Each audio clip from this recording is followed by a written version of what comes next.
up factories, if you're looking at where you could set up your high tech investment, do you go into the US market, which is a very uncertain market now in terms of the amount of burden that you might have to pay, given what the Trump administration is doing? Or do you go into an India, which is moving from, and let's be honest here, is moving from what has been a relatively high tariff country to one which is looking to reduce those tariffs?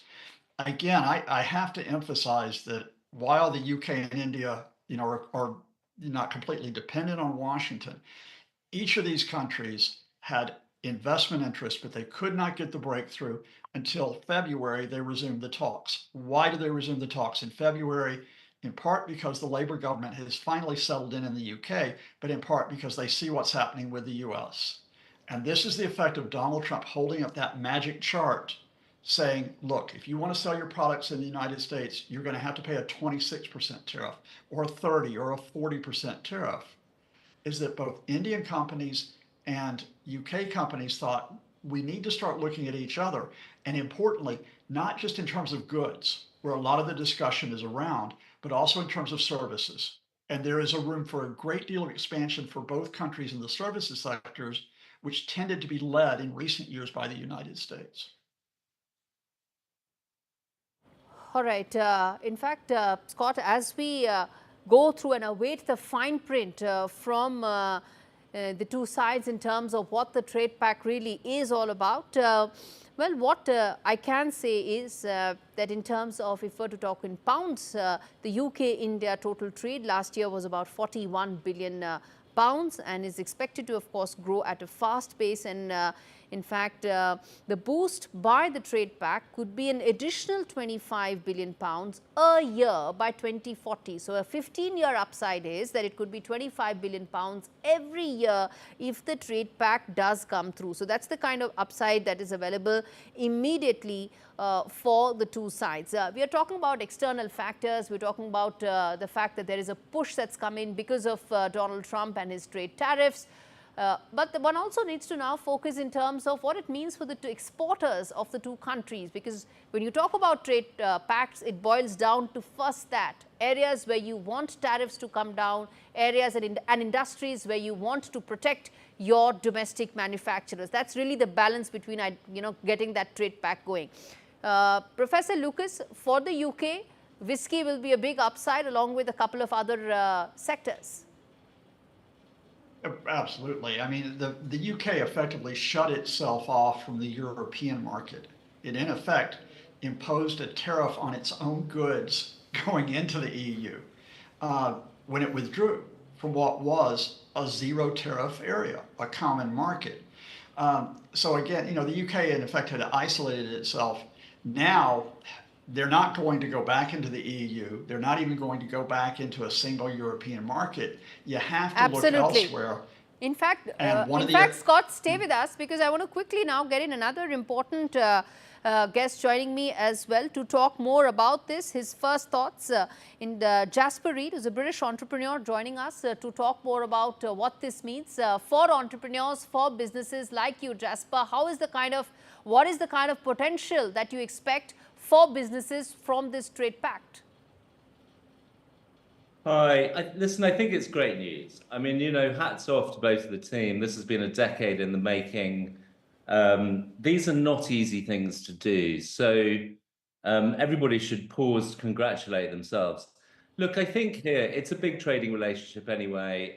This is a great signal. It will affect certain sectors. But I think more importantly, in an uncertain world, it's a very, very clear statement strategically of the UK and India becoming ever closer aligned.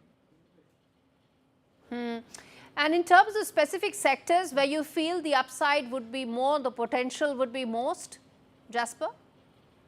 Well, I think that's well trailed. I mean, I think there are, if you're looking at the movement of people to the UK, I think that will benefit people clearly, and this has been well advertised. UK whiskey exporters will do well. Basically, it pushes down tariffs across a wide range of areas, and I think that's very good news in the sense that historically India has had high tariff rates. and that's been a barrier to importers into India. Very quickly, I want to ask this to both of you, which is that specifically, the one thing in the statement that stands out is that both countries now will be able to explore areas where they can produce together for global markets. Which are these sectors are we talking about? Are we talking about semiconductors or something more old school? Jasper, to you first. Well, do you know, I was writing about this today. In essence, if you take this back to the core competencies in the country, both countries have spectacular research, education, high-end science and tech capability. And I am very, very optimistic that both markets can find ways to work together. Because in the end, there's a whole bunch of needs in Western markets like the UK, and there's a whole bunch of skills and capability in India.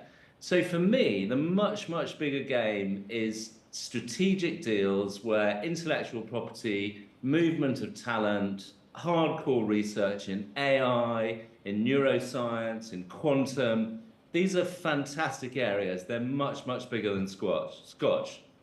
Of course, that is the first low-hanging fruit, not so low-hanging for the UK trade negotiators, but definitely there's a huge development that has happened in the India-UK trade talks have finalized. They've led to a trade pact, the first in a series, hopefully, given that there are many other negotiations that are on for India. On that note, completely timed out in this edition of India Global. Thanks so very much for watching.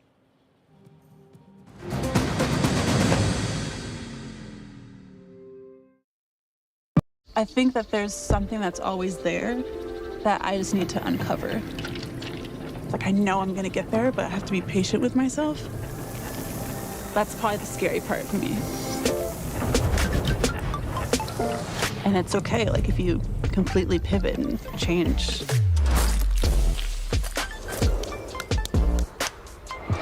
You know, you have to be comfortable with that.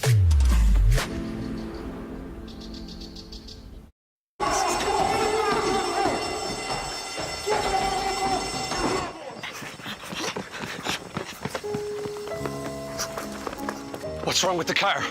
It's okay, lads. I'm with the AA. Ah, Bombay mix. Because the AA has more expert patrols across the country, you'll be back on the road in no time. No wonder more people choose the AA. Join today.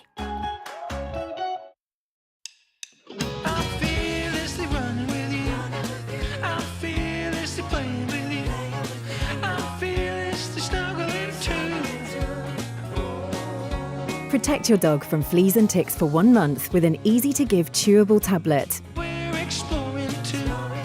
Could you please bring back my shoe? You know there's nothing in between us. Front Pro from the makers of Frontline. Because nothing should come between you. I urgently need to ask for your help on behalf of animals at risk right now. With the pandemic came a surge in pet ownership. And sadly, we're now seeing a serious rise in neglect, cruelty, and abuse. Our services are being stretched to the limit. To make matters worse, our costs are soaring too. But we refuse to let animals suffer. So please, act now to help rescue the growing number of animals who've never needed us more. Please call or text the number on screen now to give £2 a month to the RSPCA. In one of the toughest times we have ever experienced, your gift will make all the difference to animals. You could help provide more life-saving treatment, food, shelter, and the loving care that many have never known. We know there are millions of you who, like us, care deeply and won't stand by while animals are suffering. We have to reach those trapped in a life of abuse and neglect before it's too late. Because for many, the RSPCA is their only hope. But we can only come to the rescue with the support of people like you. So please, will you help us be there no matter what? Call 0800 313 4392 or text RSPCA to 78866 to start your monthly gift today. Thank you. His government has fulfilled all its promises and gets ready for the 2026 polls. The opposition hits out, says law and order and corruption are key issues. Singer Sonu Nigam finally apologizes for his remarks at the Bengaluru concert. Will Kannada groups not let the issue rest? The apology after strong retractions in Karnataka.